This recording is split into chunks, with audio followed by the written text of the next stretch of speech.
Hello, and welcome back to my podcast, Pulling Back the Curtain with Vinny Ali, a deep dive into the creative mind. Today, we're joined by a friend of the show, Nick. I don't know how to pronounce your last name properly. Please teach us. My name is Nick Colletta, and you pronounce it the way it is spelled if you do it through the hyphens. Colletta, Colletta, T-A, Colletta. Colletta. I have gotten my name hacked for 66 years, so do not be afraid to hack it. And every time I get on the phone with somebody, like yesterday, I had to get my dryer fixed, and I asked the gentleman his name, and he told me, I said, spell that for me because I want to make sure that I pronounce your name the proper way, because I have gone through my life with people hacking my name. And it's okay. I mean, it's understandable, especially since when my grandfather came to this country, they misspelled his name at Ellis Island.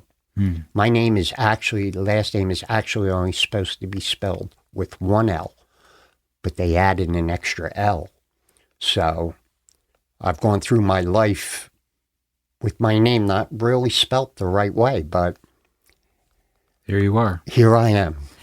Well, I always like people to say their name properly because, out of respect. I have this thing where I say, I want to say your name is this. I know it's wrong, but I want to say it this way. So I always like to let the chef show me how it's presented first, and then I put my little flair on it. Anyway, folks, this is Nick Colletta, and he's joining us today. Now, Nick, can you please tell us who you are, how we know each other, and why should people pay attention to you? Well, my name is Nick Colletta, and I am a Philadelphia actor, comedian. I've been doing stand-up comedy since 1988. And I met you, Vinny, doing a table read. We were two struggling Philadelphia actors, as all actors from Philadelphia are. Facts. Because all the work is basically in New York. We met at Huey Loftus Casting doing a table read. And I seemed to hit it off with you more so than everybody else around the table. And we stayed friends on Facebook, and we're always interested in each other's career and always championed each other, which I think, unfortunately, in that business and in the stand-up comedy business, it just doesn't happen because of people's jealousies. And I've always championed fellow actors, fellow comedians, because, especially at my age now, I'll be 66 in like 7 weeks. Happy birthday, by the way. Thank you. You realize as you get older that the most important thing in your life is your relationships, one with your spouse, if you're married, your girlfriend, your partner, whoever. That's the most important relationship. Then comes your children, then comes your friends. And unfortunately in life, you have to do what I call is weed the garden. And that is take out the people that bring in negative energy. And there's a quote that I sort of live by now, that the peace I receive from the absence from you in my life is worth whatever you want to say about me. So the people that are trying to bring you down, ignore, because for some reason, especially in today's climate, nobody wants to see anybody do well because of jealousy. And that, to me, is the biggest sin on this planet. Yeah. What's funny to me is when you're an actor, you're always told it's a collaboration. I can't succeed unless you succeed. And I like what, I can't remember exactly, there's so many people that say it, but my success is your success is my success. And I believe that's very true in this world. And I did feel like we vibed together, and we've always kind of crossed paths with each other in the acting realm in some capacity. I keep seeing you at the same auditions I'm at. However, we just can't seem to be in the same room at the same time, like working together, which is a shame. I mean, I feel like we did have a nice vibe that one day, and Nick has been very kind to constantly check on me, and I could stand to check on you more. That was something I'm working on. Because as you say, relationships are what keeps us whole. And I've been very grateful and gracious because, whenever I post something on whatever social media, Nick's one of the first people to champion me. And if he posts something, I champion him. I try to. I'm not as diligent as I could be on the social medias because, well, I'm a dinosaur.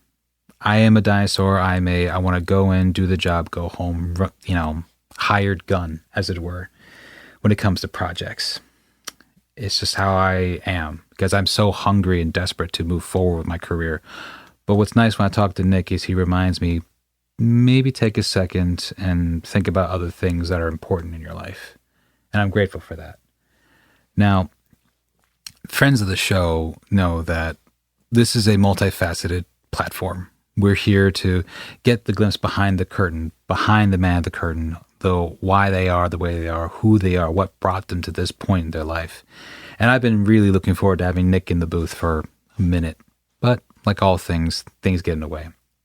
So first of all, we want to say thank you for joining us. And thank you again, Millard Brown, for opening Three Sun Studios to us. We are back in business, baby. This is the first studio space we were in when we first started the show in 2020. So this episode's pretty darn special, I want to say. Yes, I also would like to thank Miller for having us. This gentleman here that you cannot see is... But you can feel.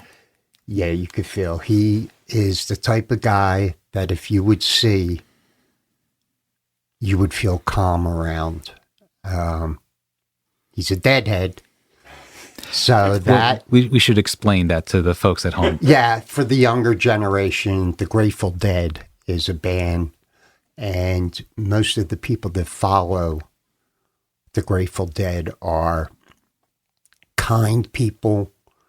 They're people that seek peace in the world, and this gentleman exudes that. You could just look at him and know that if you needed help, he would be there for you. As soon as I walked in the studio today and I saw him, and I saw the Martin guitar poster he has on his wall, I knew right away I was in good hands. Getting back to what you had said earlier about social media, I did not get on Facebook until 2015. I am not a social media guy. Like I said, I'll be 66 years old soon. The whole thing with social media to me is look at me, look at me, look at me. And that's not who I am. I like to live in a gray area. I pop my head out from the ground and take a look around every now and then, but I like to be underground. I have gotten back on Facebook. I went 2 years without even looking at Facebook. I'm back now because I'm promoting my one-man show, which is called Proud to be a Philadelphian. And unfortunately, I have to do social media for that. I have written so many emails and sent out so much stuff over Facebook and hitting people's posts with my show. And to be honest with you, I feel a little bad about that, me posting my stuff on their page. And I try not to do that. You know, being a stand-up comic, a lot of the comedians that I grew up with from the 80s till now, a lot of them post their jokes on Facebook. And to be honest with you, I really think that is something that they should reconsider doing, because I'm an organic guy. I do not want to give my material out and then have you come to my show and hear it again. It's not organic. You're not going to experience the laugh of hearing it for the first time if you saw me perform it on Facebook. So I have never, ever put a joke of mine on Facebook for that reason. And I'm not up in the TikTok. I got on the Instagram. I don't know how to work anything. I have a 10-year-old granddaughter. When she comes over my house, she shows me how to work everything. My wife, like I said, my wife is younger than I am. She handles all my social media stuff. She sends out my emails. She does everything for me. And I'm lost in this world. And to be honest with you, I sort of like being lost in this world, because I don't think it's a good world. It's a challenging world. And as they say, not all who wander are lost. And I feel like because the world is so vast, we need people that can see everything. We need people that see nothing. And we have those that choose to see what they don't see. Because we're all multifaceted and we all contribute to this universe that we live in. And I understand your hesitation with technology. It's depressing. It's immensely depressing. For instance, I'll go on and I'll see like, oh, Joe Rogan has this episode up here, which is great. I'm happy for him. I have Brian Taylor Cohen over here. I have all these great established podcasters. And here's me putting away with pulling back the curtain. And I'll get, a couple hits here and there. And it's embarrassing sometimes to tell people like, hey, I'm going to go do a recording. But you know what? They put in their time, they hit their stride, they found their niche, and I should be happy for them. As Nick pointed out earlier, he champions me, I champion him. We should champion the successful as well, because it means there's opportunity for us. I'm not sure where I'm going with this, but I understand your frustration with social media. I often wonder, am I going to go see this movie because this person is a social media icon? Or am I going to go sue this person because I know they're a quality performer?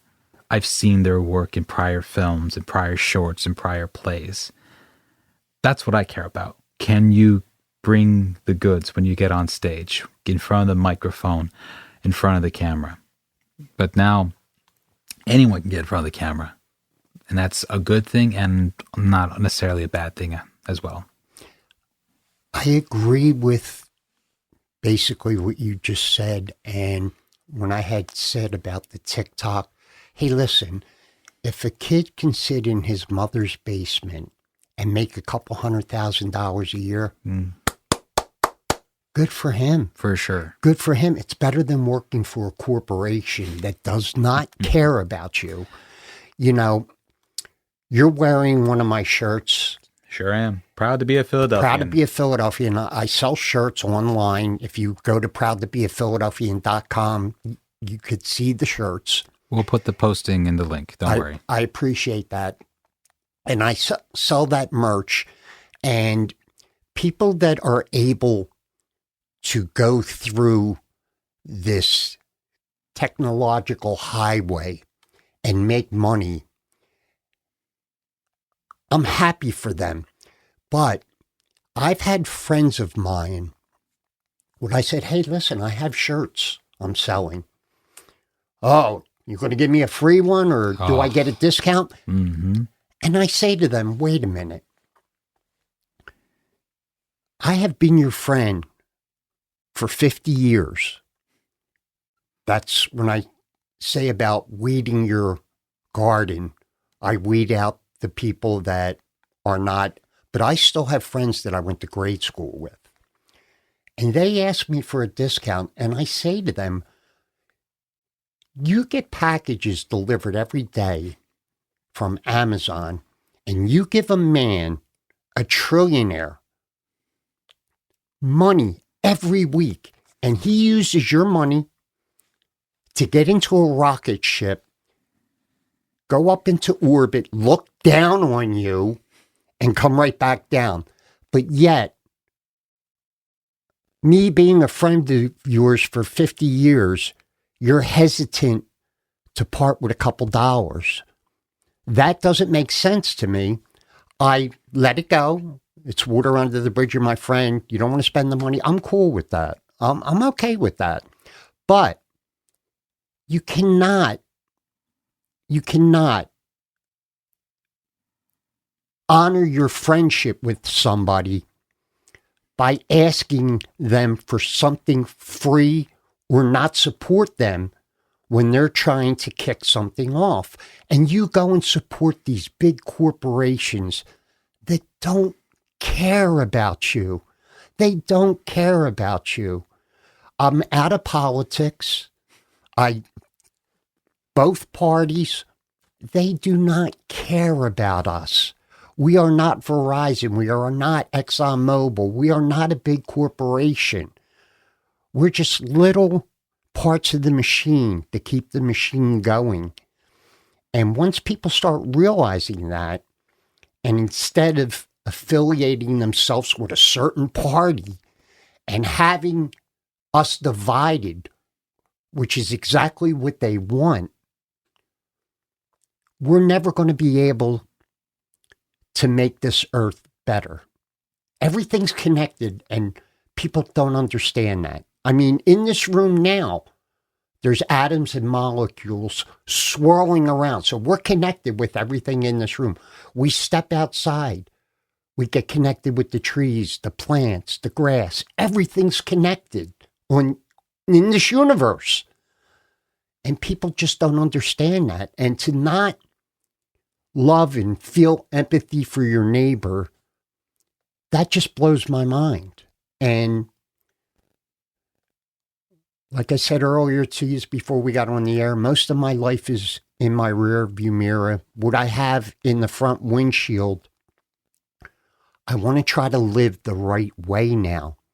I think COVID was probably one of the best things that happened to me.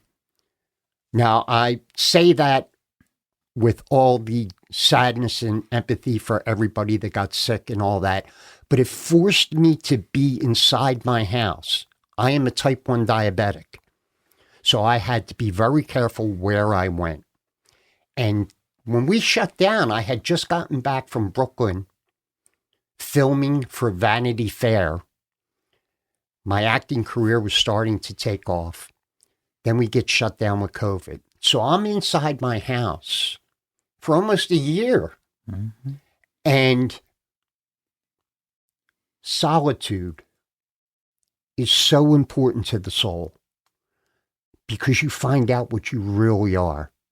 You find out what you are made of. And I found out that I had great empathy that I didn't realize I had. I got hooked on watching soldiers come home from war and greeting their family members. I was crying my eyes out. Mm-hmm. I was crying my eyes out with pregnancy announcements. When a girl would tell her parents that she was pregnant and they were going to be grandparents, I was bawling my eyes out. And to any man out there, you need to cry. You need to cry. There's nothing wrong with it. Real men do cry. And it's just you finding your true self. And during that period when I was locked up in my house, I really think I discovered my true self. No, that makes a lot. Yeah. People go their whole lives looking outwards to find out who they are. But as monks, Musashi, would, I'm butchering words so much today.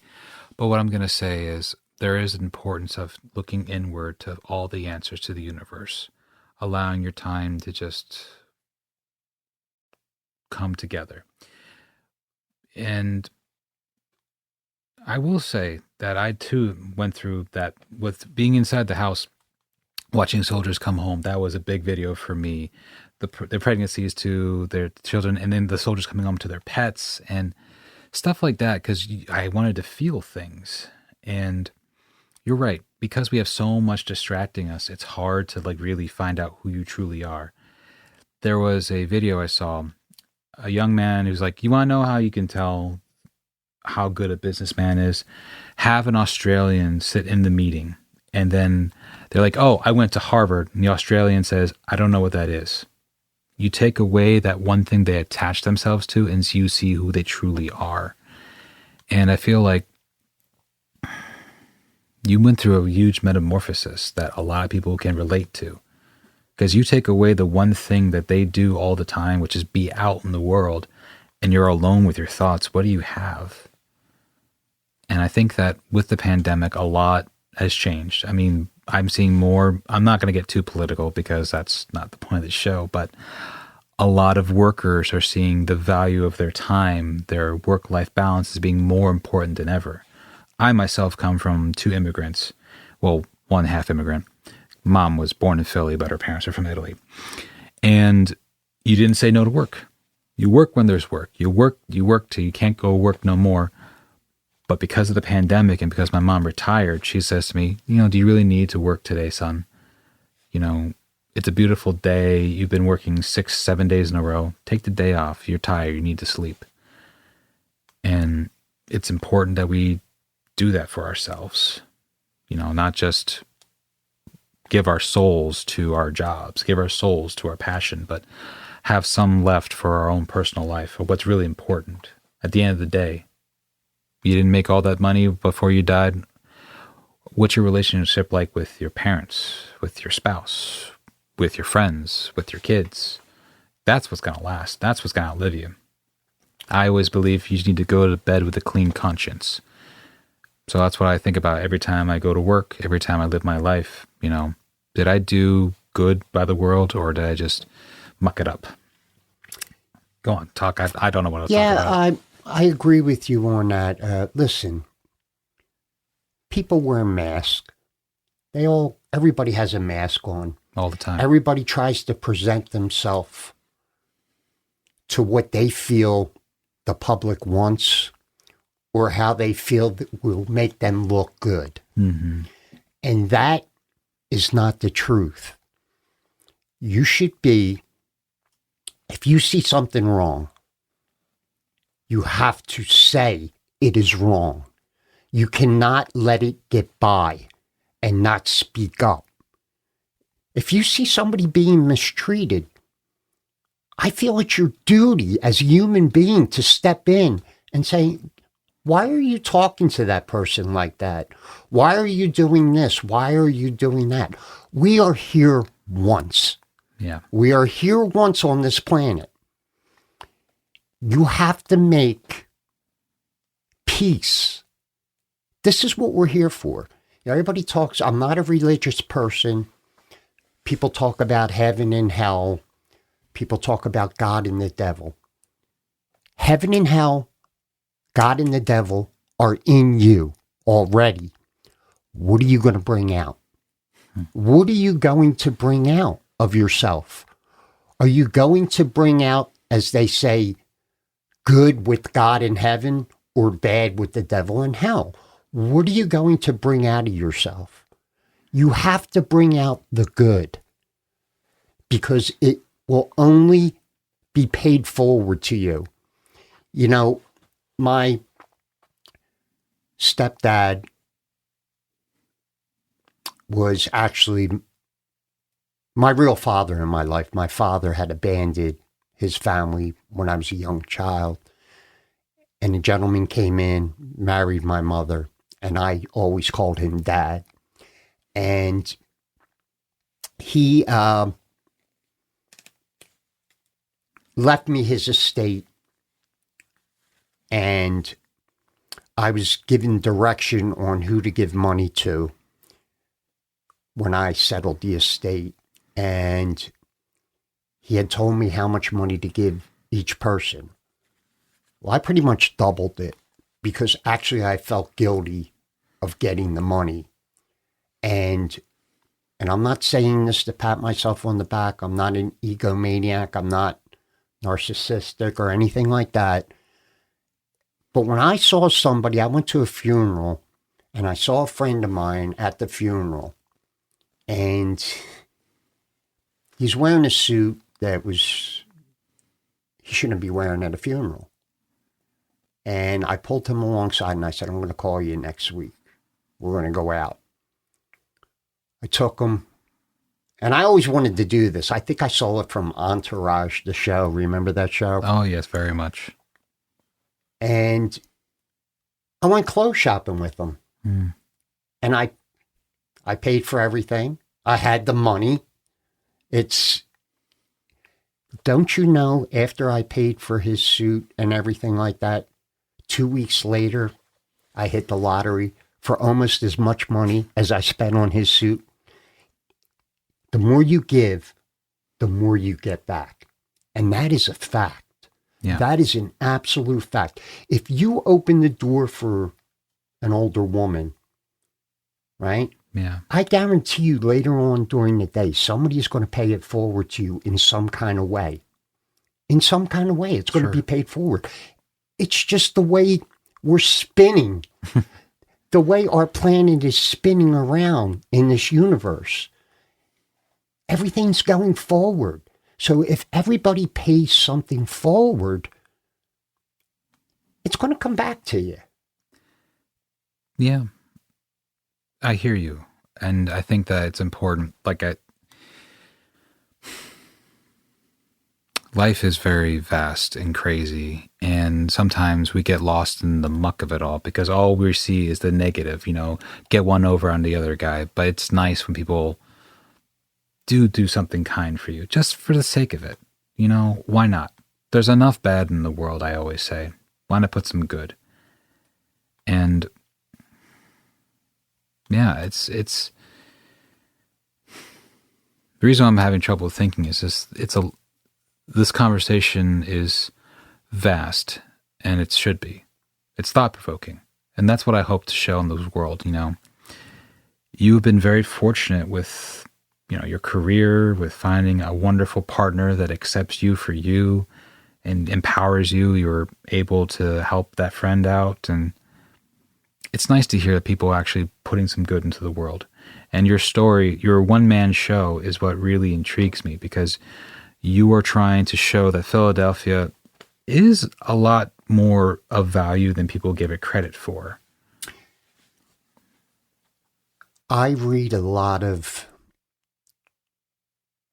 inspirational quotes. I get them in my emails. Mm. And one, I brought some with me today to give to you, for you to put in your room and hang up in your room and look at them every day and think about them. And the one by Maya Angelou really sticks with me. And I read this quote years ago. And it says, "There is no greater agony than bearing an untold story inside you. There's no greater agony than bearing an untold story inside of you." My untold story was about my city of Philadelphia that I have lived in my whole life. Yes. And the story is that Philadelphians will back me up on this. I'm telling the truth here. For some reason, we are hated in this country. And every city has a couple knuckleheads that do something that could make that a tool for other people to use against us. When I was a kid, I've always heard Philadelphia, talking about a couple neighborhoods in the city. And every city in this country has that same neighborhood that Philadelphia has. You would hear all the negativity about our city. And it was burning inside me. It always burned inside me about hearing trash talk about Philadelphia. In 2023, New Year's Eve, I made a resolution that I was going to write a show about the haters of Philadelphia. It's actually a Philadelphian claps back at the outsiders that hates his city. And I go through the brief history of Philadelphia, and I go through all the great things that Philadelphia has done for America. And everything, and I do mean everything, started in Philadelphia. Everything started in Philadelphia. From going through our freedom, the development of America. We started the whole money system. We had the first mint, we had the first bank, we had the first stock exchange. No, New York, it wasn't you, it was Philadelphia. You want to go through the whole medical system.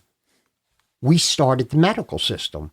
We had the first hospital in the United States, the UOP. We had the first school of pharmacy, the Philadelphia College of Pharmacy. We had the first children's hospital of Philadelphia, or as we Philadelphians call it, CHOP. We had the first hospital dedicated to the eye, the Wills Eye Hospital. We had the first historic medical library at the UOP. So if the outsiders from Philadelphia needed to know anything about medicine, they came to Philadelphia to find out about it. Dr. Physics was the top surgeon at the UOP. He was an amazing surgeon back in the day. He invented a lot of things to help procedures performing surgery. Philadelphia started everything. We're talking to our engineer Miller about the ENIAC. I believe that's how it is. ENIAC. Thank you, sir. Mm-hmm. The ENIAC computer was a computer at the UOP back in the 30s, maybe early 40s. The first computer in the world. And Miller was telling me about how the rooms were filled with these big tubes. And he educated me today. And today was a successful day for me because any day that you can learn something is a good day. And he told me about the computer bug, a bug in your computer. He said a moth flew in and got into the computer system. Hence, that's where you get the computer bug. And I learned that today.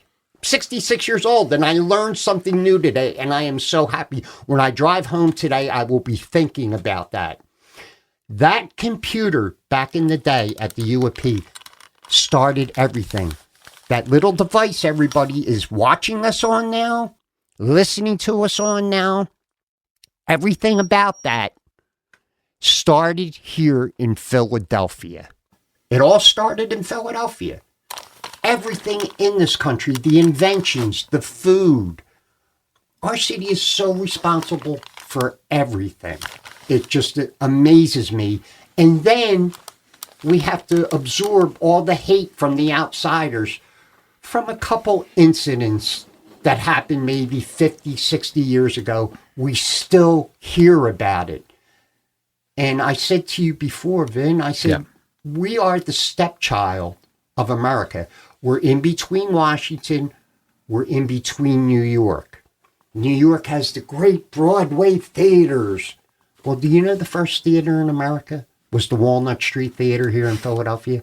It is the longest continuously activated theater in the history of America. It was the first theater in America before Broadway. Still operating today. We never get credit for anything that we have given this country. It's much more attractive to hear about the negative things. That's what media has instilled in us. But it's nice to see that when you first started talking, I was like, oh boy, this is going to be one hell of a show because you are so pride filled. And I don't get to experience people that are so proud of where they're from and what they talk about in such a long time. It's polarizing, but it's also refreshing because you are who you are. Take me or leave me. And if anyone knows me, I used to be way more like that. But because of the pandemic and having to be alone with myself, I started wondering, is it okay to be this way? So I'm kind of like teetering back and forth between this very gentle, non, threatening person, just whatever, to being who I used to be, this crazy, acting's my passion. This is all I'll ever be. I'll never do anything else in my life. So it's kind of like, is that what I sound like when I was a kid? I mean, did I have those cojones the size of tiger? And then I'm like, yeah, I was like that. I still am like that. So talking to you is kind of like this therapeutic, interesting retrospect of my life. I mean, I'm very grateful you're here because I've been very quiet because I'm absorbing all this stuff that you have to say. And it's just like, it's fascinating to me. You say it like it is. You are who you are. Sorry, you talk. I listen. No. It's a two-way conversation here. You're going to find out. I have a few years on you. Sure. You're going to find out the older you get, the less filtered you're going to be. And Miller, I'm sure you could agree with me that is the greatest feeling in life is having no filter. Stop with the BS. Mm-hmm. Stop with the BS. I am going to tell you the truth and the way I feel. See, a lot of people say Philadelphians are rude. Mm-hmm. We're not rude. We're honest. Yeah. We are honest people. Yeah. There's a difference. And people don't understand that difference. No. Philadelphians don't lie. Most Philadelphians will not lie to you. They will tell you the truth. Hey, I don't like that. Yeah. Hey, I like that. Whatever. We don't lie. I don't. And like I said to you, I'm older than you. When you get to be around my age, you will just have time in your life. Every second from now on, going forward in my life, is valuable. Yeah. That is the thing about life that people don't understand. No. Money, I could give you $500. Great. And you can give that back to me. Today, you and Miller are giving me your time. Yeah. You will never get that back. No. That is more important in life. As you get older, that you will realize it's the most important thing in your life is time. So you have to not waste any of it. Yeah. You have to be very disciplined with your time. Yeah. And like I said, you weed out the toxic people in your life. Mm-hmm. You don't need them. You don't need anybody's approval. They're only going to bring you down. Yeah. Nobody wants to see you climb the ladder. What happens when you get to the top of the ladder? They're all there on your pant leg pulling you down. Yeah. So that's what happens in this life. So you got to go about it by not being braggadocious, not being egotistical, and just living life. And as me and you do, and everybody on this planet should do, is champion each other. Yeah. You have guys now in this world that want to be king by having the most money. What good is having the most money? When I was talking about the gentleman that owns the big company everybody gets their packages delivered to, that man has enough money to feed the world 5 to 6 times over. What are you doing? What are you doing with all that money? Yeah. What do you go? So you could puff your chest out and say you're the richest? You're still going to die. Yeah. You're still going to die. You can't take it with you. You're still going to die. Set up generations of your family? Fine. I can understand that. But listen, you got plenty to be handing it out. So start handing that money out. All these big billion and not even, when we were kids, to be a millionaire was a big thing. Oh, yeah. Now it's a trillionaire. Yeah. When I was young, when you made your millionaire, you were good. You didn't need to worry about money. You had, I can do what I want money. Okay, you know what? Fuck it. We can say fuck on this show. So this is fuck you money. You make $1 million, you get that 6 figures, you are good. You buy yourself a nice little house with plenty of land. You put into investments that bring you assets that continue bringing you money, and you can just enjoy your life. Nowadays, there's this push for women to seek out men that are 6 feet tall, have 6 figures in their bank account, and they bring... Wait, no, we're not going to go down that route. We're not going to go down that route. That's not what we're doing today. No. What I'm trying to say is my mom always pushed that if you have time on your hands, live your life. You don't need to have $1 million to be happy, son. Just be happy with what you have.